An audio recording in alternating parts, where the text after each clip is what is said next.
Hello everyone, welcome back. हम कल सूक्ष्मजीवों की संरचना वाला टॉपिक देख रहे थे। हमने उसमें जीवाणुओं की संरचना देखी थी। अब हम विषाणुओं की संरचना की तरफ चलते हैं। इसमें सबसे पहले अ, हमारे टॉपिक में मैंने आपको कल बताया था कि माइक्रोबायोलॉजी के माइक्रोब्स से रिलेटेड तीन चीजें हैं। एक उनका बेसिक इंफॉर्मेशन पूछी गई है, दूसरे उनके टाइप्स पूछे गए हैं और स्ट्रक्चर पूछा गया है। बाकी हम उनका यूजेस देख रहे हैं, उनका पॉजिटिव नेगेटिव इफेक्ट देख रहे हैं। चलिए,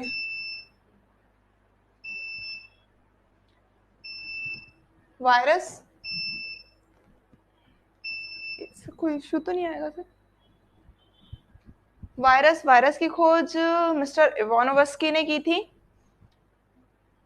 किस रोग से की थी? तो इन्होंने मोजेक डिसीज जो होता है टोबैको का, तंबाकू में एक मोजेक डिसीज होता है जिसमें उसकी पत्तियों पर पीले धब्बे बन जाते हैं और उभार आ जाते हैं। तो उस डिसीज के कारण जानने के लिए उन्होंने रिसर्च कर रहे थे। उसी दौरान उन्होंने वायरस की खोज की थी कि ये, चूंकि जो वायरस होता है वो सेल के फॉर्म में नहीं होता है, तो उन्होंने ये चीज देखी कि ये कुछ डिफरेंट है। नॉर्मल जो बैक्टीरियाज या जो माइक्रोब्स हम पढ़ते हैं उनसे ये चीज अलग है। तो उनने जब इसकी रिसर्च की तो उन्होंने पाया कि ये जो वायरस होते हैं केवल दो चीजों से बने हुए हैं। एक उनका कैप्सिड होता है, कैप्सिड जो उनका आवरण होता है वो प्रोटीन से बना हुआ होता है, उसे कैप्सिड कहा जाता है। राधे राधे देवेंद्र। कैप्सिड होता है और उसमें जेनेटिक मटेरियल के रूप में आरएनए या डीएनए दोनों होता है। जब हम प्लांट वायरस की बात करेंगे तो उसमें आरएनए रहेगा कुछ में, नहीं तो नॉर्मली डीएनए पाया जाता है वायरस में। जैसे कि इसका स्ट्रक्चर, इन सब के स्ट्रक्चर में आज आप लोगों के लिए तैयार करके लाई हूं तो हम वो भी देखेंगे। विषाणु विषाणु सूक्ष्मजीव होते हैं, परजीवी होते हैं। और जो कोई जीवित सेल होती है, जैसे कि ह्यूमन सेल ले लें हम, किसी जैसे बैक्टीरियोफेज बैक्टीरिया सेल में गुणन करता है, तो ये वृद्धि प्लस गुणन दोनों ही किसी अन्य सेल में करते हैं। इनकी खुद की सेल नहीं होती है। ये जब किसी सेल से बाहर होते हैं तो क्रिस्टल के फॉर्म में होते हैं। ये अकोशिकीय होते हैं, कोशिका उपस्थित नहीं होती है। न्यूक्लिक अम्ल जो है न्यूक्लियो प्रोटीन के बने होते हैं। न्यूक्लियो प्रोटीन क्यों? क्योंकि इसमें दो ही चीज होती हैं, न्यूक्लिक एसिड जो कि आरएनए और डीएनए के फॉर्म में होता है, प्लस प्रोटीन, प्रोटीन जो कि उसका आवरण बनाता है। इसके बाद हम इनके लक्षण देखें तो लक्षण, इसको सजीव निर्जीव के बीच की कड़ी कहा जाता है। क्यों? क्योंकि जब ये जीवित सेल में होंगे तो गुणन करेंगे, वृद्धि करेंगे, जो एक जीव के लक्षण होते हैं वो प्रदर्शित करते हैं। वहीं जब विषाणु किसी सेल से बाहर होते हैं तो ये एक क्रिस्टल के फॉर्म में, जैसे हमारे नमक के क्रिस्टल होते हैं, इस तरीके से क्रिस्टल के फॉर्म में बिखरे हुए पाए जाते हैं और इनमें किसी भी तरीके के जीवित जीवन के गुण नहीं देखने को मिलते हैं। सजीव के क्या गुण होते हैं? तो ये द्विगुणन करते हैं, लेकिन कब करते हैं? जब ये किसी परजीवी में उपस्थित होते हैं तब ये द्विगुणन करते हैं। और जीवित कोशिका में ही ये सक्रिय होते हैं। अजैव के गुण क्या होते हैं? तो ये कोशा या कोशिका के रूप में नहीं होते हैं और परजीवी के बाहर क्रिस्टल के फॉर्म में पाए जाते हैं। इनका लाभ क्या होता है? हमने नॉर्मली सुना है वायरस से ये डिसीज होती है वो डिसीज होती है, हमने नॉर्मली नुकसान सुने हैं, लेकिन इसके कुछ लाभ भी होते हैं। क्या है? तो सबसे पहले इसका एक लाभ हमने ये देखा था कि ये चूंकि सजीव और निर्जीव के बीच की कड़ी है, तो ये जैव विकास, जीवन का विकास धीरे धीरे कैसे हुआ इसको डिफाइन करने के लिए हमारे लिए एक बहुत बड़ा आधार बना। ये सजीव, इसीलिए इसे सजीव निर्जीव की कड़ी के रूप में भी जाना जाता है। ब्लू ग्रीन एल्गी जो नॉर्मली पानी में वृद्धि हो जा, एल्गल ब्लूम हो जाता है, उसको नष्ट करने के लिए भी वायरस का यूज किया जाता है। जल संरक्षण, गंगा जी का जो जल है, गंगा माँ का जो जल है वो खराब नहीं होता क्योंकि उसमें बैक्टीरियोफेज, बैक्टीरियोफेज क्या होता है? बैक्टीरियोफेज एक वायरस है जो कि जो बैक्टीरियल सेल होती है उसमें गुणन करता है। तो ये जल संरक्षण में, तो तीन इसके लाभ हमने देखे। ब्लू ग्रीन एल्गी को नष्ट करने के लिए, एल्गल ब्लूम की समस्या का समाधान करता है, जैव विकास को बताता है, और जल संरक्षण में समस्याएं क्या हैं? जंतु रोग, मानव रोग जैसे कि एड्स, पादप रोग जैसे कि टोबैको मोजेक वायरस से जो होता है टोबैको मोजेक डिसीज। एक मिनट।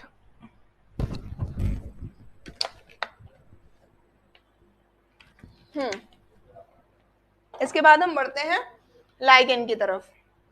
लाइकेन ये एक्चुअली एक प्रकार का सहजीवी संबंध है।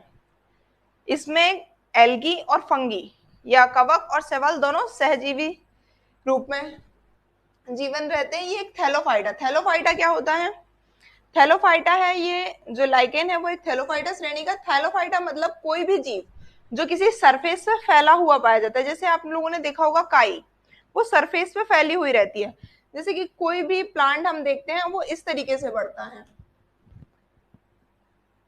लंबाई में, लेकिन थैलोफाइटा इस तरीके से सरफेस पे बढ़ते हैं। इससे क्या होता है, इनको संवहन ऊतक जो होते हैं उनकी आवश्यकता नहीं पड़ती। इनका जो हर पार्ट है वो सरफेस से जो उनकी न्यूट्रिएंट्स की जो रिक्वायरमेंट है वो यहीं से पूरा कर लेता है। लेकिन जैसे ही हम जो जैव विकास वाला कंटेंट देखेंगे, हम डिवीजन वाला, प्लांट डिवीजन, उसमें हम देखेंगे जैसे ही हम थैलोफाइटा से ब्रायोफाइटा, टेरिडोफाइटा की ओर जाएंगे तो वृद्धि लंबाई में होने लगती है। यहाँ पे हमें संवहन ऊतक का विकास देखने को मिलता है, तो हम कहेंगे कि इसमें संवहन ऊतक नहीं होते हैं। थैलोफाइटा प्रकार का है, कवक और शैवाल मिलकर के लाइकेन बनाते हैं। खनिज लवण और विटामिन का अवशोषण कवक के द्वारा किया जाता है और इसका उपयोग करके भोजन बनाने का कार्य कौन करता है? शैवाल। इसका महत्व क्या है? तो जो हमारा लाइकेन होता है ये मृदा निर्माण, जो आपने देखा होगा नॉर्मली जो ग्रीन रेड कलर का लाइकेन हमको नॉर्मली सरफेस पे मिल जाता है, वो मृदा को थोड़ा सा भुरभुरी मृदा बनाने के लिए ये बहुत ज्यादा इंपॉर्टेंट होता है। अगर ये सरफेस पे है तो वहां की मृदा थोड़ी सी उपजाऊ ज्यादा होती है।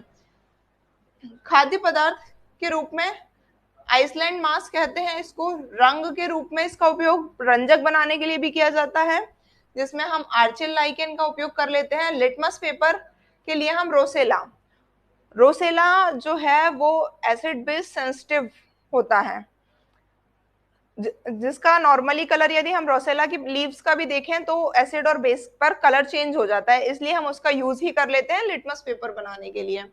इत्र बनाने के लिए हम लोबेरिया का यूज करते हैं और औषधि बनाने के लिए परमेलिया सेक्टिलिस का यूज किया जाता है।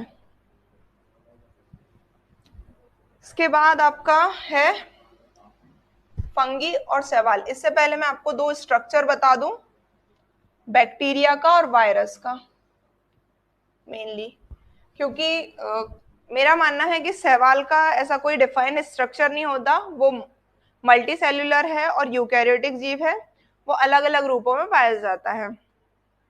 बाकी जो फंगी है उसका भी कोई बेसिक स्ट्रक्चर नहीं, हाँ, लेकिन आपको जो प्रोकैरियोटिक सेल होती है हमारी, बैक्टीरियल सेल, उसका स्ट्रक्चर पूछा जा सकता है, या फिर वायरस का एक बेसिक स्ट्रक्चर पूछा जा सकता है। तो वायरस चूंकि बहुत सारे होते हैं तो हम किसी पर्टिकुलर एक वायरस का मैं दो वायरस का आपके लिए डायग्राम बताती हूँ, बाकी आप लोगों को जो इजी लगे आप उसके साथ जा सकते हैं। एक हमारा, सबसे पहले हम बैक्टीरियल सेल की तरफ चलें, तो बैक्टीरियल सेल जो है वो थ्री लेयर्ड होती है। सबसे पहले, सबसे बाहर होता है कैप्सूल। ठीक है, ये डायग्राम आप लोग खुद हाथ से अपने उसमें बनाइएगा। मैं चाहती तो इसमें ऐड कर देती, लेकिन इसलिए नहीं किया ताकि आप बनाए तो आपकी प्रैक्टिस में आए। सेल वॉल होगी, इसके बाद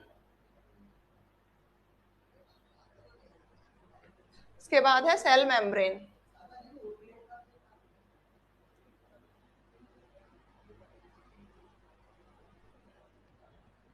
कैप्सूल सबसे आउटर लेयर जो ठोस होगी कैप्सूल के रूप में, फिर इसके बाद सेल वॉल होगी, सेल मेम्ब्रेन होगी। इसमें जो गति होती है उसके लिए फाइबर स्ट्रक्चर पाया जाता है जिसे फ्लैजिला कहते हैं। इस तरीके से या तो ये पूरे सेल पर भी हो सकता है या किसी पर्टिकुलर साइट पर भी हो सकता है। ये अलग अलग बैक्टीरिया में अलग अलग तरीके के होते हैं। ये है हमारा फ्लैजिला।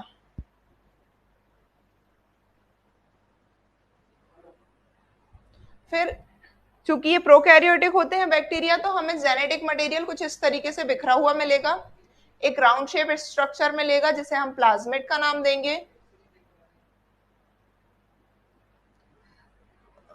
साइटोप्लाज्म बिखरा हुआ मतलब कोशिका द्रव।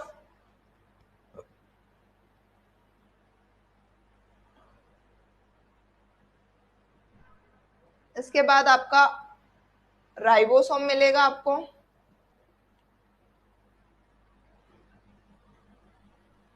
राइबोसोम इसमें पर्टिकुलरली 70S प्रकार का होता है और यूकैरियोटिक सेल में 80S प्रकार का होता है। आपका बेसिक स्ट्रक्चर ये है किसका, बैक्टीरिया का। अब हम चलते हैं वायरस के स्ट्रक्चर की तरफ। तो वायरस का स्ट्रक्चर में हम देखेंगे बैक्टीरियोफेज का स्ट्रक्चर, क्योंकि वो एक थोड़ा सा इजी हो जाता है। आपको हेक्सागोन बनाना है।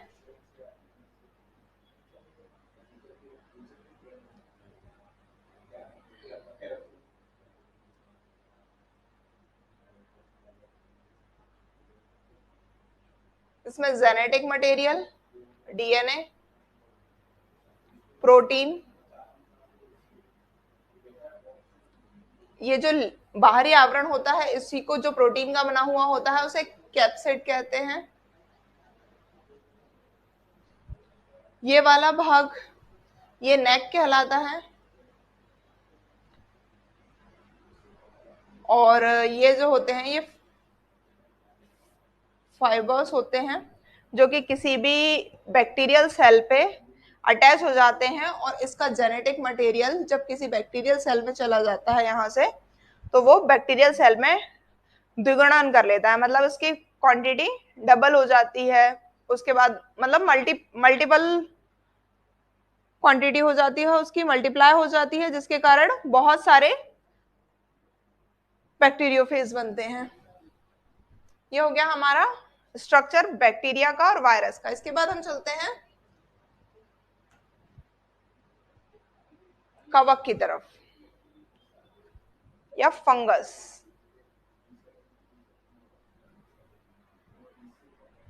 फंगस क्या है?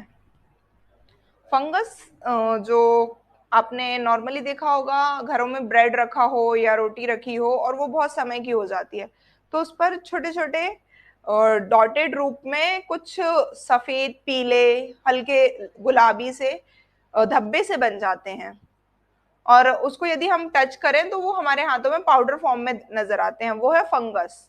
बहुत छोटे छोटे होते हैं, लेकिन फंगस जो होता है वो कभी भी हमें इस तरीके से टच नहीं करना चाहिए। हम नॉर्मली घर में कर लेते हैं, लेकिन ऐसे नहीं करना चाहिए क्योंकि ये जो है हमारी स्किन पे आके इन्फेक्शन करता है, प्लस हमारी आईज में इन्फेक्शन करता है। जो नॉर्मली लोगों को हेयर डेंड्रफ होता है, वो भी फंगस इन्फेक्शन हो सकता है कभी कभी। फंगस क्या है, चलिए फंगस की तरफ देखते हैं अपन। तो फंगस हरित लवक रहित होता है, इसमें क्लोरोप्लास्ट नहीं पाया जाता है, इसलिए ये भोजन खुद नहीं बनाएगा बल्कि किसी अन्य जीव से प्राप्त करेगा। सकेंद्रकीय होता है, मतलब इसमें केंद्रक उपस्थित होता है। संवहन ऊतक को रहित होता है, मतलब इसमें संवहन ऊतक नहीं पाए जाते हैं। थैलोफाइटा होता है, मतलब इसका शरीर सरफेस पे बिखरा हुआ होगा। अब देखिए थैलोफाइटा है, मतलब ऑब्वियस सी बात है कि संवहन ऊतक नहीं होंगे, क्योंकि संवहन ऊतक किसमें होते हैं, जो लंबाई में वृद्धि करता है, जिसके पार्ट्स को सरफेस से पोषण नहीं मिल पा रहा है, तो इसलिए उसमें संवहन ऊतक होते हैं जाइलम फ्लोएम टाइप के, जिससे कि ऊपर के पार्ट्स तक पोषण पहुंच सके।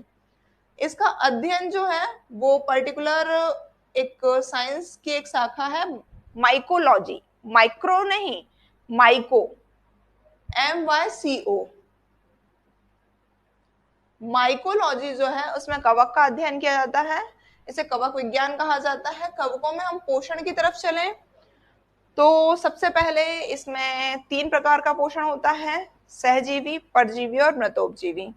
सहजीवी में हमने देखा था लाइकेन, या फिर एक होता है माइकोराइजा।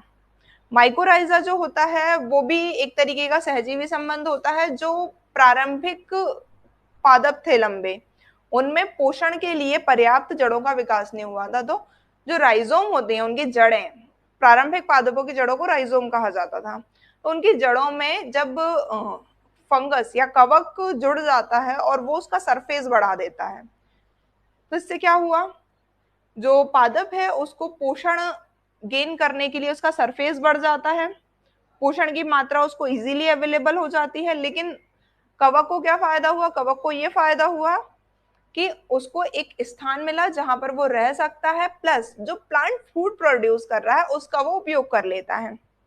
ठीक है। इसके बाद है परजीवी। परजीवी में हम एक एग्जांपल देखेंगे, जो परजीवी का मतलब किसी अन्य जीव पर निर्भर रहने वाला। इसका एग्जांपल है पक्सीनिया। फिर इसके बाद है मृतोपजीवी। मृतोपजीवी में पेनिसिलियम आता है जो डेड सेल्स के ऊपर सरवाइव करता है। इसके बाद चलते हैं हम इनमें प्रजनन विधि की ओर।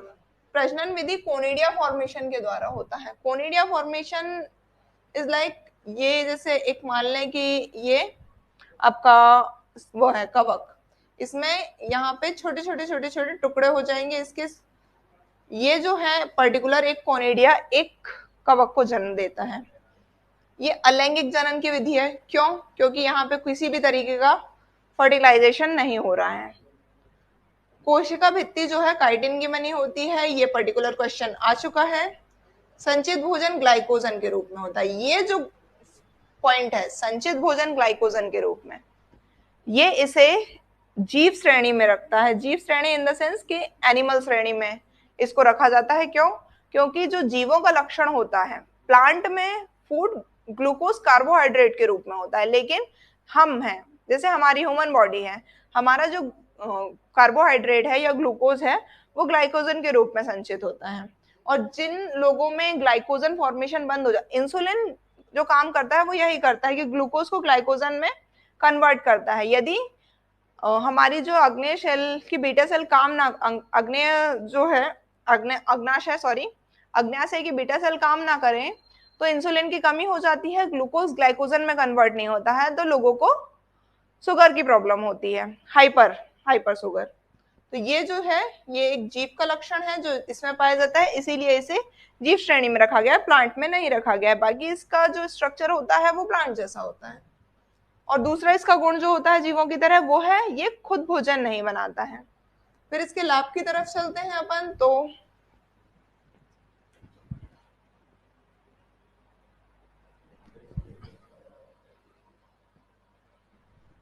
जितने भी वेस्ट मटेरियल है, जैसे कि कोई भी वेस्ट हम देखते हैं कि घर में कोई सामान रखा है, हम उसका यूज नहीं करते हैं तो वो धीरे धीरे सड़ने लगता है। तो कुछ भी वेस्ट मटेरियल है उसको विघटित करने का काम ये करता है। खाद्य पदार्थ के रूप में इसका उपयोग किया जाता है। मशरूम जो है वो एक प्रकार का कवक है। चूंकि वो नुकसानदायक नहीं होता है, उसमें किसी भी तरीके का टॉक्सिन नहीं होता है, इसलिए हम उसको इनटेक करते हैं। पनीर उद्योग में एस्परजिलस का यूज किया जाता है। अल्कोहल उद्योग में यीस्ट का उपयोग किया जाता है, ये भी कवक है। एंजाइम निर्माण में यीस्ट का उपयोग किया जाता है, जो इन्वर्टेज एंजाइम बनाया जाता है। विटामिन संश्लेषण में हम स्ट्रेप्टोमाइसिस का यूज करते हैं जो कि B12 के लिए यूज होता है। वहीं हम यीस्ट का उपयोग करते हैं जो विटामिन डी प्रोड्यूस किया जाता है। नॉर्मली जो हम टैबलेट्स वगैरह बनाते हैं, मेडिसिन वगैरह बनाई जाती हैं, उसके लिए हम जब विटामिन डी प्रोड्यूस किया जाता है तो वो इसी तरीके से किया जाता है। इसकी हानि क्या है? तो हमने बैक्टीरिया की देखी, मानव रोग, प्लांट डिसीज, एनिमल डिसीज, ये कॉमन हानि होती है, वही इसकी हुई। तो इसमें भी यही है, भोजन के विषाक्त कर देता है राइजोपस। कुछ मशरूम जो होते हैं, मशरूम नॉर्मली जहरीले नहीं होते, लेकिन कुछ स्पेसिफिक मशरूम जहरीले होते हैं। पादप रोग में मूंगफली का टिक्का रोग, और मानव रोग में हम मेनिंजाइटिस, दाद, खाज जो एस्परजिलस के बीच से होता है, ये सारे डिसीज जो हैं वो फंगस के कारण होते हैं। इसके बाद हमारा नेक्स्ट टॉपिक है शैवाल। शैवाल क्या है? शैवाल इनिशियल प्लांट है जो प्रारंभिक तौर पे छोटे छोटे बिल्कुल सूक्ष्मदर्शी जीव जिन जो प्रकाश संश्लेषण करने में सक्षम थे उनको हमने इस कैटेगरी में रखा। और जो हम सक्सेशन पढ़ते हैं, सॉरी हिंदी टर्म मैं भूल रही हूँ, सक्सेशन की जो प्रोसेस होती है, जो मतलब जीव से जैव विकास, जो प्लांट का विकास हुआ, हमारे छोटे छोटे शैवाल, फिर हमारा टेरिडोफाइटा श्रेणी के जीव आए, ब्रायोफाइटा आए, फिर टेरिडोफाइटा आए, फिर बड़े प्लांट्स आए। तो ये जो सक्सेशन की प्रोसेस है, इसमें प्रारंभिक जीव के तौर पर हम शैवाल को लेते हैं। सवाल में मेन है आपका, ये पादप जगत का सरलतम जीव है, सिंपल सी बात है, सबसे छोटा होता है, सिंपल सेल होती है इसकी, यूकैरियोटिक सेल होती है। इसका अध्ययन फाइकोलॉजी कहलाता है। हरित लवक युक्त होता है, ऑब्वियस सी बात है कि हरित लवक युक्त है, मतलब अपना भोजन स्वयं बनाएगा। संवहन ऊतक रहित होता है, मतलब संवहन ऊतक नहीं होता है तो हम इससे क्या समझें कि ये थैलोफाइटा प्रजाति का है, मतलब इसका जो शरीर है वो थैलस की तरह होगा, मतलब सरफेस में फैला हुआ होगा। ये स्वपोषी होता है क्योंकि ये हरित लवक युक्त होता है। चलिए, इसके लक्षण क्या क्या होते हैं, तो इसकी कोशिका भित्ति जो होती है वो सेल्यूलोज की बनी होती है। प्लांट की जो सेल होती है उसकी भी कोशिका भित्ति सेल्यूलोज की बनी होती है, तो ये प्लांट का एक लक्षण हो गया। ठीक है, फिर इसके बाद भोज्य पदार्थ का जो संचय है वो स्टार्च के रूप में होता है, जैसा कि प्लांट्स में होता है। ये कहाँ पे, किस सरफेस पे उगेगा, जीवन कहाँ प्रारंभ हुआ, जल में, तो जलीय सरफेस जो थोड़ा नमी युक्त सरफेस होगा वहां पे ये सरफेस पे उत्पन्न होते हैं। और इनमें प्रकाश संश्लेषण के लिए क्लोरोफिल पाया जाता है। प्रजनन लैंगिक और अलैंगिक दोनों विधियों से होता है। सेल्यूलोज, ये हो गया आपका, सेल्यूलोज के रूप में कोशिका, सेल्यूलोज से बनी कोशिका भित्ति, भोज्य पदार्थ संचय स्टार्च, जलीय नमी युक्त स्थान, प्रकाश संश्लेषण हेतु क्लोरोफिल, और प्रजनन लैंगिक और अलैंगिक दोनों विधियों से होता है।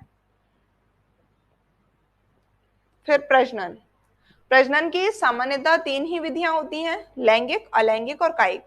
कायिक मतलब काया, काया से जो टूटकर बना और नए जीव को उत्पन्न किया वो कायिक प्रजनन। जैसे कि हम मनी प्लांट देखते हैं, तोड़ करके हमने दूसरी जगह लगा दिया, कायिक प्रजनन का उदाहरण है। जिससे मेल सेल और फीमेल सेल के फ्यूजन से जाइगोट बनता है, वो लैंगिक जनन की विधि है। और अलैंगिक जनन की विधि में एकाइनिड्स, स्पोर्स के द्वारा या बीजाणु के द्वारा अगर जनन हो रहा है तो वो आ जाता है आपका अलैंगिक जनन में। तो इसमें तीनों ही प्रकार का, शैवाल में तीनों ही प्रकार का पाया जाता है, जैसे कि प्लांट में भी तीनों ही प्रकार का पाया जाता है।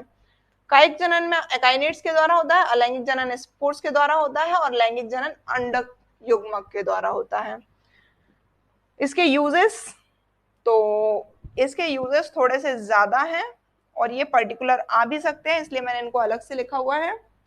सबसे पहले ये जो है, चूंकि प्लांट श्रेणी के हैं तो ये हमको विटामिन की पर्याप्त मात्रा उपलब्ध कराएंगे, जैसे कि विटामिन ए, सी, डी और ई सबसे ज्यादा इनमें पाया जाता है। अलवा जो घास होती है ये नॉर्मली हमको ब्राजील के जंगलों में मिलती है, जो हमारे अमेज़न के जंगल हैं उसमें मिलती है अलवा घास।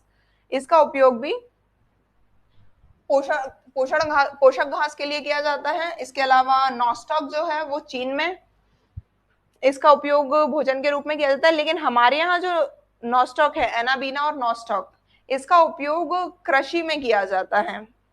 जो मृदा है उसको उत्पादक मृदा बनाने के लिए, जैसे कि हम देखते हैं उसमें यूज किया जाता है अपना, जो धान के खेत होते हैं जब पानी भरा जाता है ना तो उसमें इसका उपयोग किया जाता है। इसके बाद व्यवसाय क्षेत्र में तो अगार अगार, ये एक प्रकार की शैवाल है जिसका उपयोग, ये लाल शैवाल है जिसका उपयोग अगार मीडिया, जो अगर कोई आपने लैब में देखा होगा, माइक्रोबायोलॉजी या बायोटेक की लैब में एक मीडियम बनाया जाता है, नॉर्मली उसे सामान्य भाषा में कहूं तो माइक्रो ऑर्गेनिजम्स का भोजन, उसको माइक्रो ऑर्गेनिजम्स जब हम टेस्ट लगाते हैं तो उसके लिए इसका उपयोग किया जाता है, तो वो बनाने के लिए भी हम लाल शैवाल का उपयोग करते हैं। सार्गेसम घास जो होती है इससे कृत्रिम ऊन बनाया जाता है। और लेमिनेरिया जो है ये एक प्रकार की समुद्री शैवाल है, इसका उपयोग हम आयोडीन की कमी को पूरा करने के लिए करते हैं। आयोडीन के जो सप्लीमेंट्स होते हैं उनमें इसका उपयोग किया जाता है। कृषि में हम एनाबीना और नॉस्टॉक का यूज करते हैं। नाइट्रोजन फिक्सेशन, किसी को नाइट्रोजन फिक्सेशन में समस्या है क्या, क्या मतलब क्या है ये, तो नाइट्रोजन फिक्सेशन कुछ नहीं है, जो एटमॉस्फेरिक नाइट्रोजन है वो प्लांट डायरेक्ट नहीं ले सकते, लेकिन प्लांट चूंकि प्रोटीन सिंथेसिस करते हैं, विटामिन सिंथेसिस करते हैं, तो उनको नाइट्रोजन की आवश्यकता होती है। तो ये जो एनाबीना है, नॉस्टॉक है, या राइजोबियम है, एजोस्पाइरलम है, ये जितने भी शैवाल हैं या बैक्टीरियाज हैं, ये सारे के सारे जो हमारी एटमॉस्फेरिक नाइट्रोजन है उसको नाइट्रेट्स और नाइट्राइट्स के रूप में कन्वर्ट कर देते हैं, जिससे प्लांट इजीली अब्सॉर्ब कर सकते हैं। इसी प्रोसेस को नाइट्रोजन फिक्सेशन कहते हैं। पहले ये टॉपिक हम पढ़ा करते थे, लेकिन अब हमारे सिलेबस में नहीं है। औषधि बनाने के लिए क्लोरेला का उपयोग किया जाता है, क्लोरेलिन बनाने के लिए। इसके अलावा अनुसंधान रिसर्च में हम मृदा निर्माण में लाल सवल का उपयोग करते हैं। हानि क्या है, तो अधिकतर आपने देखा होगा कई जो हमारे जलाशय होते हैं थोड़े प्रदूषित हो जाते हैं, तो उसके बाद उसमें बहुत ज्यादा हरी हरी छोटी छोटी संरचनाएं दिखने लगती हैं, तो वो उसको एल्गल ब्लूम बोला जाता है, एल्गल ब्लूम। वो एक समस्या उत्पन्न होती है। अगर किसी ने उज्जैन में क्षिप्रा नदी देखी हो तो वहां पे एक एल्गल ब्लूम की समस्या मुझे नजर आई। चाय का लाल किट रोग इसी के द्वारा होता है, रेड रॉड डिसीज। इसके बाद हम चलते हैं, हमारा नेक्स्ट टॉपिक जो है वो है जैविक कृषि। जैविक कृषि थोड़ा सिंपल टॉपिक है, लेकिन इसमें मेन जो आपको फैक्ट याद रखने हैं वो मैं आपको बताऊंगी, जो आपके आंसर को एनरिच करेंगे। क्योंकि लाभ क्या है सभी को पता है, प्रदूषण मुक्त होती है, किसी भी तरीके की हानि नहीं होती, पोषक भोजन मिलता है, या जो भी मृदा सुरक्षित रहती है, मृदा की नमी धारण क्षमता बनी रहती, ये कॉमन पॉइंट्स हैं। हम कुछ स्पेसिफिक पॉइंट्स देखेंगे जिसमें इनके जनक के नाम हम देखेंगे, कुछ पद्धतियों के नाम हम देखेंगे, कुछ जो प्रोग्राम चलाए जा रहे हैं वो। तो इनका उपयोग आप इंट्रो और कंक्लूजन में, अगर नॉर्मली भी आपसे लाभ पूछे हैं, प्रभाव पूछे हैं, या कोई भी चीज पूछी है नॉर्मल चीज, उसमें भी यदि आप इनके प्रोग्राम्स का नाम कंक्लूजन में लिखेंगे, इंट्रो में आप उनके जनक का नाम लिखेंगे, तो वो एक अच्छा मतलब माना जाता है कि एक नॉलेजेबल फैक्ट, जिसे हम कहते हैं ना कि फैक्ट डालिए आंसर में, तो वो एक तरीके का फैक्ट का काम करते हैं और आपके आंसर को एनरिच करते हैं। चलिए, जैविक कृषि क्या है। सबसे पहले तो जैविक कृषि कुछ नहीं है, प्राकृतिक तरीके से कृषि करने की पद्धति है। जो हमारी परंपरागत रूप से पुरानी पद्धति चली आ रही है, उसको उसी तरीके से हम जब कृषि करते हैं, हम पहले क्या करते थे, ये जो हम यूज करते हैं अपना जितने भी रासायनिक उर्वरक, कीटनाशक, ये सब कब बने, इंडस्ट्रियल रिवॉल्यूशन के बाद। उसके पहले भी हमारे यहाँ कृषि होती थी। तो जो वो पद्धतियां हैं जो एनवायरमेंट फ्रेंडली पद्धतियां हैं, उनमें जैसे कि हमारा फसल चक्र आता है, या प्राकृतिक कृषि, वैदिक कृषि, इन सब चीजों को हम जैविक कृषि में रखते हैं। इसमें हम देखते हैं सबसे इंपॉर्टेंट चीज है कि संश्लेषित उर्वरक और कीटनाशकों का प्रयोग किए बिना की जाने वाली कृषि है। ठीक है, पद्धतियां क्या है, फसल चक्र, कंपोस्ट खाद, ये सब है। मृदा, जल, रोगाणु, अपशिष्ट, वानिकी का एकीकरण किया जाता है। इसमें एग्रो फॉरेस्ट्री, वानिकी और एग्रीकल्चर, फॉरेस्ट्री और एग्रीकल्चर को मिला करके हम आजकल देखते हैं कि जो खेत होते हैं उन पे मेड़ों पर जो आसपास की जो बाउंड्रीज होती है उस पे प्लांट लगा दिए जाते हैं बड़े। तो वो उसका कारण वही होता है कि कुछ न्यूट्रिएंट्स जो हैं वो प्लांट्स द्वारा अब्जॉर्व कर लिए जाते हैं, और कुछ यदि हम नाइट्रोजन फिक्सिंग प्लांट लगाएंगे तो मृदा उर्वर बनी रहती है। जैसे कि नॉर्मली बबूल लगाया जाता है क्योंकि वो नाइट्रोजन फिक्सेशन करता है, लेग्यूमिनस श्रेणी का होता है वो। इसके उद्देश्य क्या है, सिंपल, मृदा की उर्वरता बनी रहेगी, रसायनों का प्रयोग नहीं करना पड़ेगा, हानिकारक नहीं होगा हमारे स्वास्थ्य के लिए, पर्यावरण जो है वो सुरक्षित रहेगा, स्वास्थ्यकर होगा, भोज्य पदार्थ जो है हानिकारक नहीं होंगे, और निर्यात संवर्धन। निर्यात संवर्धन क्यों, इंटरनेशनल लेवल पे लोगों में जागरूकता ज्यादा है, और आजकल हम देख रहे हैं इंडिया में भी इन चीजों के लिए बहुत ज्यादा जागरूकता हो रही है। तो लोगों की डिमांड है कि हमें नेचुरल फूड चाहिए, हमें जो है हानिकारक कीटनाशक और रसायनों के द्वारा बना हुआ उत्पादित फूड नहीं चाहिए। तो इसलिए निर्यात संवर्धन होगा, क्योंकि जितना ज्यादा हम उत्पादित करेंगे हमारी जरूरतों के बाद हम उसको उतना ही ज्यादा निर्यात कर पाएंगे, तो हमारा जो है फॉरेक्स रिजर्व बढ़ेगा।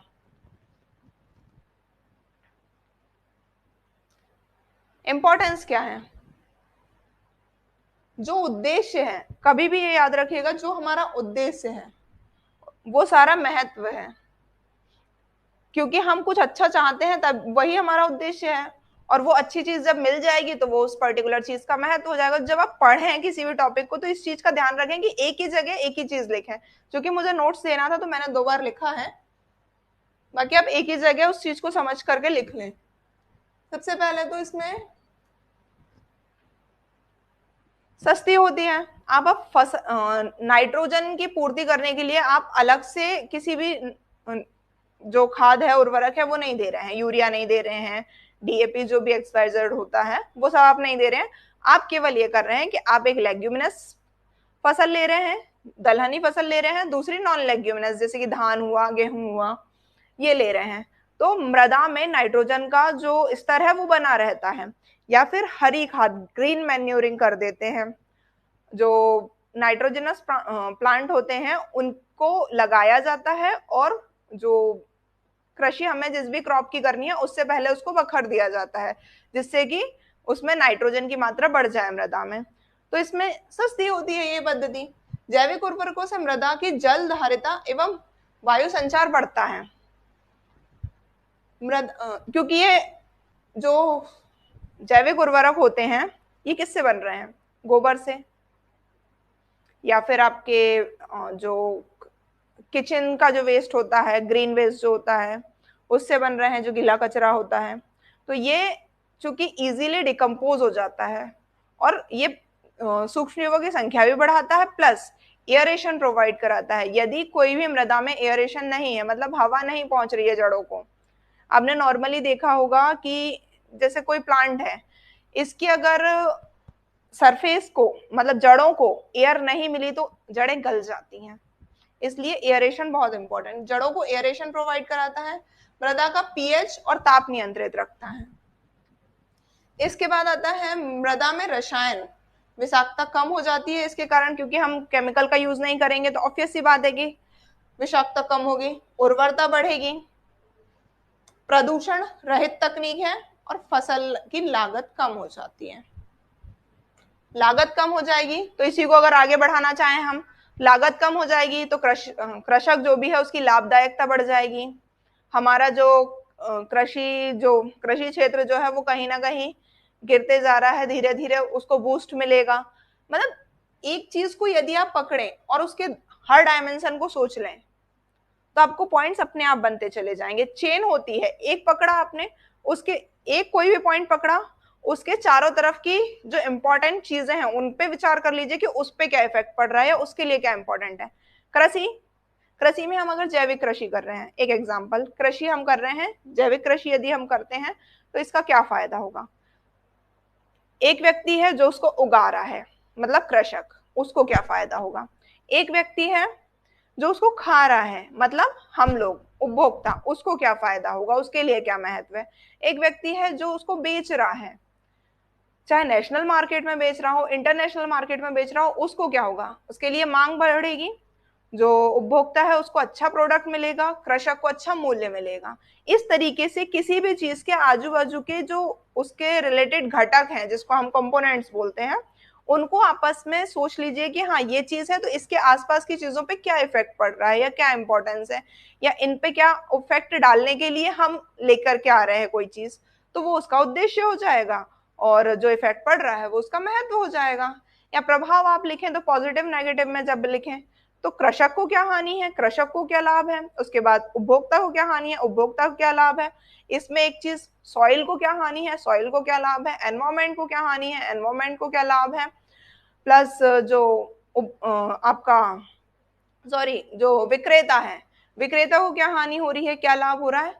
सिर्फ आपको उसके आसपास की चीजें सोचनी है, उससे आपके पॉइंट्स निकल के आए। जब भी मेंस में आपको लगे कि आपको पॉइंट्स नहीं बन रहे हैं तो इस तरीके से एक बार सोच करके देखिएगा, या फिर टेस्ट में ट्राई करके देखिएगा, आपको समझ में आएंगी ये चीजें, और बहुत इजी हो जाता है, हमें हर चीज को रटना नहीं पड़ेगा। चलिए आगे चलते हैं। ये इसके प्रकार हम कुछ देख लेते हैं। प्राकृतिक कृषि, प्राकृतिक कृषि, इसमें न्यूनतम शस्य क्रिया, मतलब जो कृषि की अलग अलग जो पद्धतियां होती हैं कि हम उसमें निराई गुड़ाई या जो कुछ भी होता है वो नहीं किया जाता है। इसमें नेचुरली जो सरफेस है उस पर बीज फेंक दिया जाता है, नेचुरली प्लांट ग्रो करते हैं। नॉर्मली ये कब की जा सकती है? हम गर्मियों में तो कर नहीं सकते, कब करेंगे? बरसात में करेंगे, या बरसात के आने से पहले शुरू करेंगे, ताकि पानी नेचुरली मिल सके। इसमें हम अलग से कोई भी इनपुट नहीं देते हैं, तो वो प्राकृतिक कृषि होती है। चूंकि इसको मशानोबु फुकुआका ने खोजा था, इसलिए इसे फुकुआका पद्धति भी कहा जाता है, और भारत में सुभाष पालेकर जी को इसका जनक माना जाता है। इसके बाद है आपका zero budget farming. Zero budget मतलब कि आपको कृषि के लिए कोई अलग से फाइनेंस नहीं चाहिए, तो उसको कहा जाएगा जीरो बजट फार्मिंग। इसमें जीवामृत, बीजामृत, मल्चिंग, एयरेशन, इन सब का संतुलन के द्वारा भूशोधन और फसल उत्पादन किया जाता है।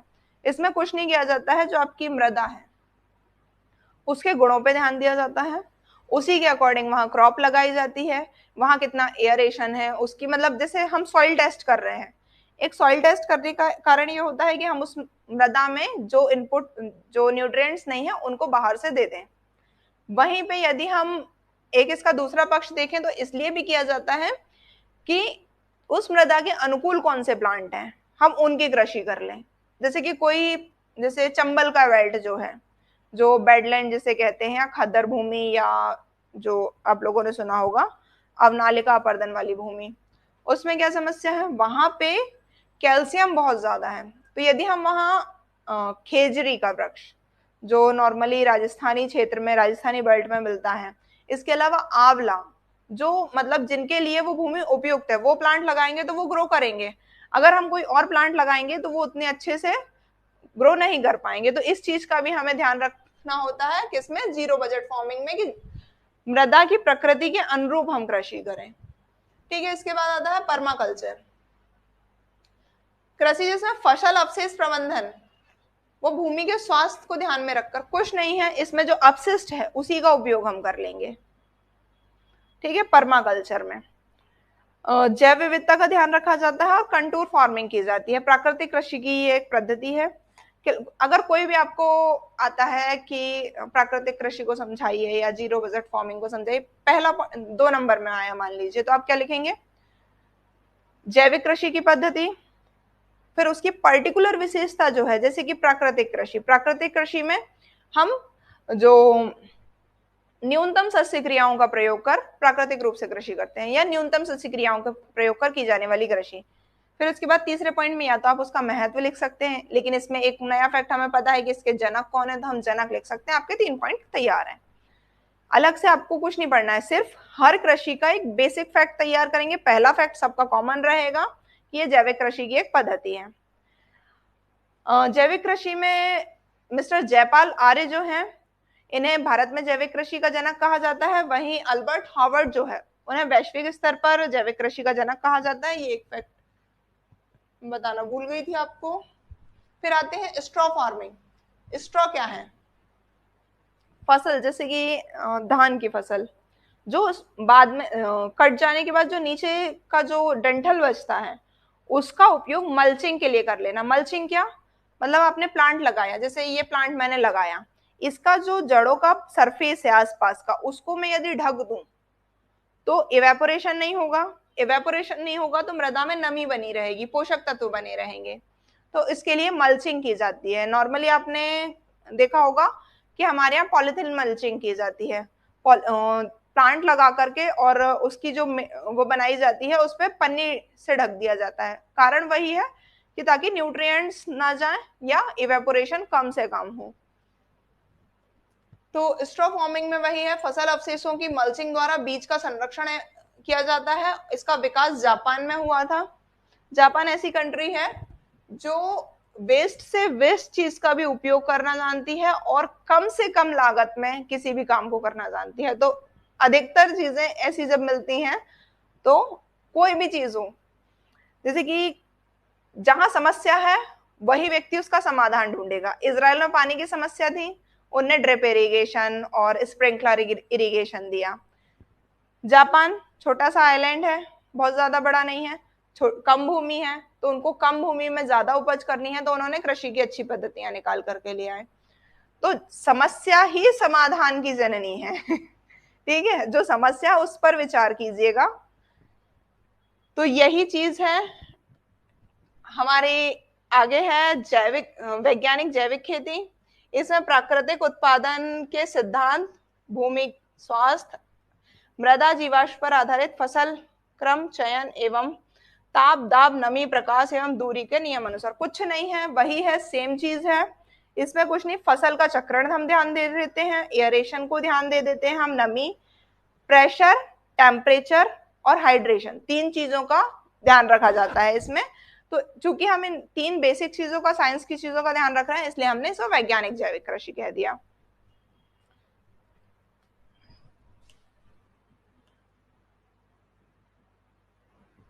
फिर आता है वैदिक कृषि। हमारा एक ग्रंथ है वृक्ष आयुर्वेद। वृक्ष आयुर्वेद में जो कृषि पद्धतियों का वर्णन किया गया है उसे हम वैदिक कृषि कहते हैं। वैदिक कृषि कृषि पद्धति में सिर्फ इस चीज का ध्यान रखा जाता है कि जो आपकी कृषि है उसमें किसी एक तरह की, जैसे मोनोक्रॉपिंग जिसे हम कहते हैं कि एक ही तरह की फसल बार बार लेना, वो ना किया जाए। ठीक है। वनस्पतियों का प्रयोग, इसमें वनस्पतियों का प्रयोग किया जाता है, इसी के माध्यम से फसलों की सुरक्षा की जाती है। जैसे कि अब कैसे, ये एक चीज आपको मैं बता देती हूँ, ये एक्चुअली एग्रो फॉरेस्ट्री का में भी यूज किया जाता है। जैसे ये आपका खेत है, इसमें आपने यहाँ पर, यहाँ पर, यहाँ पर बीच में आपने इतनी जगह छोड़ी जिससे कि ये एग्रीकल्चर लैंड जो है वो इजीली यूज किया जा सके, और फिर आपने बड़े बड़े प्लांट्स लगा दिए। तो जो हवा आती है, तेज तूफान वाली हवा, तो ये जो बैरियर, प्लांट्स बैरियर है ना, वो इस फसल को नुकसान होने से बचा देता है। तो ये पुरानी पद्धतियां हैं जो उपयोग की जाती हैं। ये एग्रो फॉरेस्ट्री भी कहलाती है, क्योंकि हम एग्रीकल्चर लैंड पे क्रॉप लेने के साथ साथ कुछ फॉरेस्ट, मतलब फॉरेस्ट में क्या, प्लांट्स, बड़े प्लांट्स जो है उनका उपयोग कर लेते हैं। फिर इसके बाद जैव उर्वरक। जैव उर्वरक क्या है? ये हमारे जो सामान्य पदार्थ होते हैं, जैसे कि मृदा, मृदा जीव, मृदा का कॉमन फैक्टर चीजें याद रखिएगा, मृदा, मृदा जीव, मृदा जल और मृदा वायु, 4 चीजें। इसके बाद बेसिक मृदा, जिसमें आप अलग अलग टाइप की पढ़ेंगे। दोमट मृदा आपने पढ़ी होंगी शायद, क्लासेस ज्योग्राफी की चल रही हैं उसमें। दोमट मृदा है, बालुई मृदा है, ये सब 5 कंपोनेंट्स हैं। इन 5 कंपोनेंट में बेसिक मृदा को यदि छोड़ दिया जाए तो हमें बैलेंस किन किन चीजों को करना है? मृदा का एयरेशन, मतलब उसमें वायु को। दूसरी चीज, उसमें जीवों को, मतलब उसमें जो पोषक जीव हैं जैसे कि एजोटोबैक्टर है, जो स्पाइरेलम है, जो इंपॉर्टेंट माइक्रो ऑर्गेनिजम्स हैं वो प्रेजेंट हो, नमी उपलब्ध हो, और चौथी चीज मैंने क्या कही थी, मैं खुद भूल गई, सॉरी। तो ये 4 चीजों को यदि हम बैलेंस करके ध्यान रखेंगे तो किसी भी सॉइल का हम सबसे ज्यादा मैक्सिमाइज प्रोडक्शन ले पाएंगे। इसका लाभ, विशेष नमी धारक पदार्थ होते हैं जैविक उर्वरक, जिनका मिश्रण का प्रयोग फसल उत्पादकता को बढ़ाने के लिए किया जाता है। इसका लाभ क्या होगा? हम कोई भी उर्वरक क्यों डालते हैं, लाभ क्या होगा, आप लोग भी सोच सकते हैं। कोई भी उर्वरक डाल रहे हैं, आप क्यों डाल रहे हैं?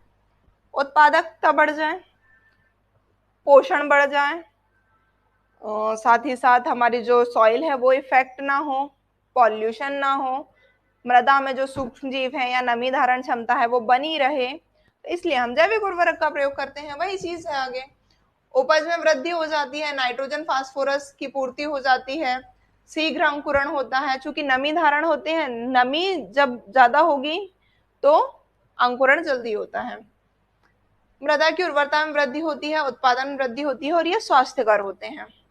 ठीक है। जैविक उर्वरक के रूप में प्रयुक्त सूक्ष्म जीव, कुछ सूक्ष्म जीव होते हैं जिनका प्रयोग हम जैविक उर्वरकों के रूप में करते हैं, जैसे कि राइजोबियम।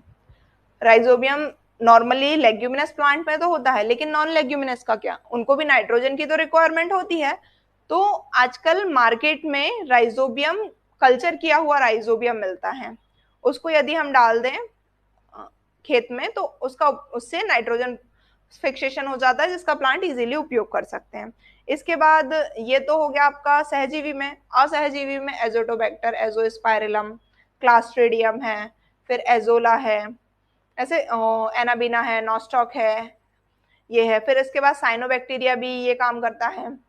कवक मूल, कवक मूल या माइकोराइजा, इसमें से देख लेते हैं पहले अपन। राइजोबियम, राइजोबियम दलहनी पौधों की जड़ों में, ग्रंथियों में सहजीवी जीवाणु होता है, नाइट्रोजन स्थिरीकरण करता है। एग्जाम्पल है एजोराइजोबियम, एजोराइजोबियम, ब्रीडी राइजोबियम, अलग अलग नाम होते हैं उनकी प्रकृति के आधार पर। फिर इसके बाद असहजीवी जीवाणुओं में एजोटोबैक्टर, एजोस्पाइरिलम, क्लास्ट्रीडियम होता है। मृदा में मुक्त जीवी नाइट्रोजन स्थिरीकरण जीवाणु है। मुक्त जीवी नाइट्रोजन स्थिरीकरण मतलब स्वतंत्र रूप से रहकर, जो हमने राइजोबियम देखा वो स्वतंत्र रूप से नहीं रह रहा है, प्लांट की जड़ों में रह रहा है, जड़ों के साथ सहजीवी संबंध में रह रहा है, ये मुक्त रूप से रहेगा मृदा में। तो मुक्त जीवी नाइट्रोजन स्थिरीकरण जीवाणु है।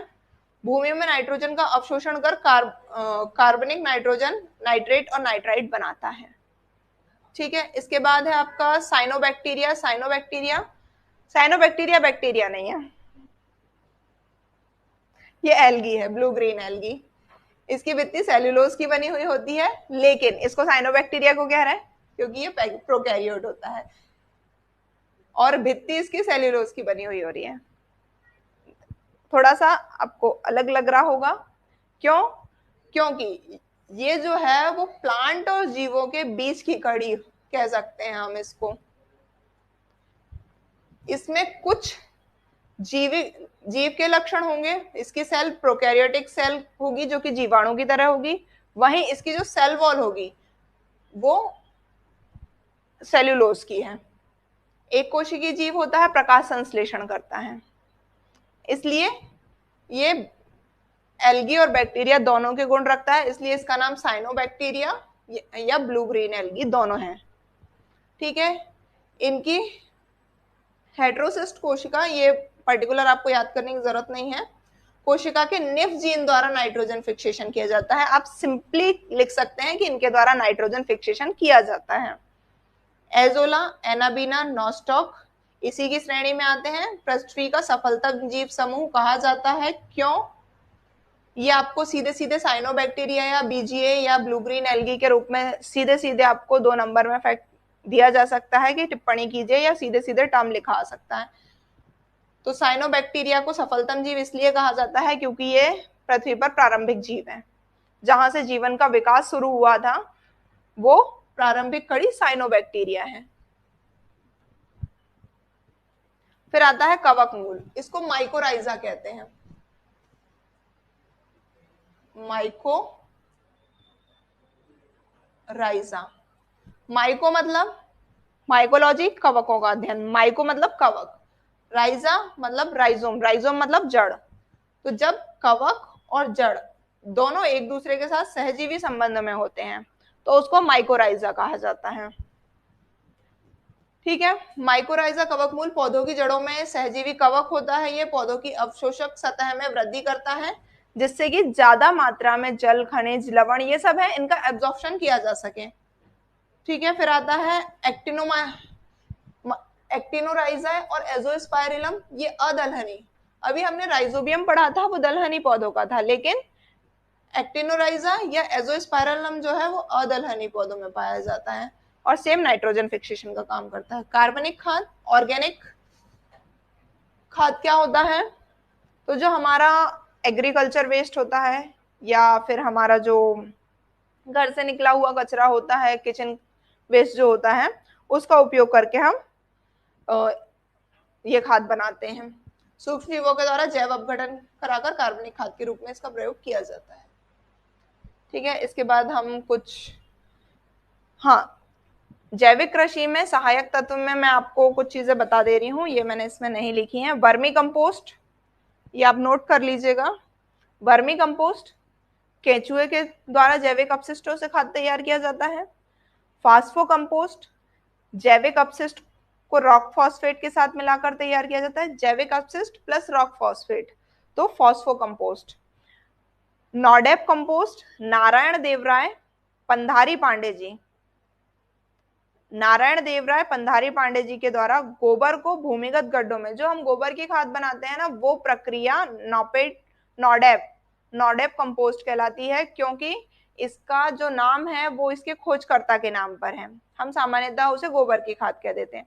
और पंचगव्य, गाय से जो 5 चीजें प्राप्त होती हैं उनका उपयोग करना।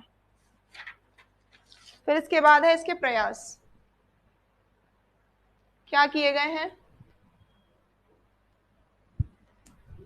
सिक्किम जो है वो पूर्ण जैविक राज्य है। ठीक है, 2016 में इसे जैविक राज्य का दर्जा दिया गया था, लेकिन एरिया वाइज एमपी इंडिया में सबसे ज्यादा जैविक कृषि करता है। क्यों? क्योंकि जो सिक्किम का एरिया है कृषि का वो बहुत कम है एमपी से। ठीक है। परंपरागत कृषि विकास योजना 2015-16 की है, उत्पादन से विपणन तक एंड टू एंड सुविधा प्रोवाइड कराती है, एक एंड से लेकर के दूसरे एंड, प्रोडक्शन से यूजर तक, उपभोक्ता तक, पूरी की पूरी चेन को जोड़ा जाता है। इसमें 3 वर्ष हेतु 50,000 रुपए की वित्तीय सहायता प्रति कृषक उपलब्ध कराई जाती है। मध्य प्रदेश में 2020-21 में जैविक कृषि हेतु क्लस्टर आधारित कार्यक्रम को अपनाया गया है। सॉरी, गलत लिखा है, ये अपनाया गया है। ठीक है। जैविक कृषि नीति 2011 में हम लेकर के आए हैं। सर्वाधिक क्षेत्र पर जैविक कृषि की जाती है मध्य प्रदेश में, ये एमपी की है, यहाँ मैं लिखना भूल गई हूँ। एमपी की जैविक कृषि नीति है 2011 की। हमारे यहाँ लगभग 2.3 लाख हेक्टेयर क्षेत्र पर जैविक कृषि की जाती है और इंडिया में लगभग 7 लाख हेक्टेयर एरिया जो है टोटल उस पर जैविक कृषि की जाती है, इसलिए हमारे यहाँ सबसे ज्यादा है। हमारा लक्ष्य क्या है? तो 99,000 हेक्टेयर पर प्राकृतिक खेती करना। जैविक कृषि अनुसंधान केंद्र जो है वो मंडला में बनाया गया है और कृषि विश्वविद्यालय के पाठ्यक्रम में भी हमने इसको शामिल किया है। और कृषि विश्वविद्यालय हमारे यहाँ 2 हैं, एक जबलपुर में है और एक ग्वालियर में है। ठीक है। इसके बाद है आपका जैविक ई कॉमर्स प्लेटफॉर्म बनाया गया है। ई कॉमर्स प्लेटफॉर्म क्या जहां विक्रेता और उपभोक्ता दोनों एक प्लेटफॉर्म पर आए, तो जैविक ई कॉमर्स प्लेटफॉर्म बनाया गया है। ओडीओपी योजना, ओडीओपी में जैविक उत्पादों को प्रोत्साहन दिया जा रहा है। जितने भी एग्रीकल्चर प्रोडक्ट्स हैं उनमें यदि उसमें भी जैविक जो प्रोडक्ट हैं उनको प्राथमिकता दी जा रही है। जो भी आपके सेंटर्स बनाए जा रहे हैं उनमें उनको प्राथमिकता दी जाएगी। Mission organic value chain development, MOVCD, ये शॉर्ट फॉर्म याद रखना क्योंकि कभी कभी एमपी सीधे शॉर्ट फॉर्म में कुछ चीजें दे देता है और शॉर्ट फॉर्म में नॉर्मली हम उसको लिंक नहीं कर पाते हैं कि ये किस टॉपिक से रिलेटेड है। पता होने के बावजूद कभी कभी ऐसा हो जाता है कि हम उसको लिंक नहीं कर पाते हैं और वो हमारे 2 नंबर डुबा देता है। MOVCD 2015 का है, नॉर्थ ईस्ट के लिए लेकर के आए थे। Mission organic value chain development for north east region, सतत कृषि के लिए राष्ट्रीय मिशन हेतु एक उप योजना है ये। फिर राष्ट्रीय जैविक उत्पादन कार्यक्रम है 2001 का, आदानों हेतु सब्सिडी दी जा रही है। सब्सिडी हर क्षेत्र में है, एग्रीकल्चर में लगभग जो जैविक कृषि है उसके लिए हर क्षेत्र में बीजों के लिए, जैविक खाद के लिए, सब चीजों के लिए सब्सिडी दी जा रही है। तो ये चीज कभी यदि आपको डायरेक्ट पूछी जाती है जैविक कृषि से तो ठीक है, प्रयास बताइए। लेकिन यदि नहीं भी पूछी जाती है तो आपको कंक्लूजन में 1-2 प्रोग्राम पुट कर करके आना है कि हम मध्य प्रदेश ने ये प्रयास किया है या हमारे सरकार द्वारा ये प्रयास किए जा रहे हैं, इंडिया गवर्नमेंट ने ये प्रयास किया है। कोई भी क्वेश्चन आए, इसके प्रभाव, इसके लाभ, इसके प्रकार, ये चीज हमको एक बार पुट करनी है कि हाँ ये हमारे लिए एक सराहनीय प्रयास किया जा रहा है इस क्षेत्र में। ठीक है। बाकी आप लोगों का कोई डाउट अभी तक के टॉपिक में, कोई समस्या आप लोगों को नजर आई हो तो रिप्लाई कर दीजिएगा।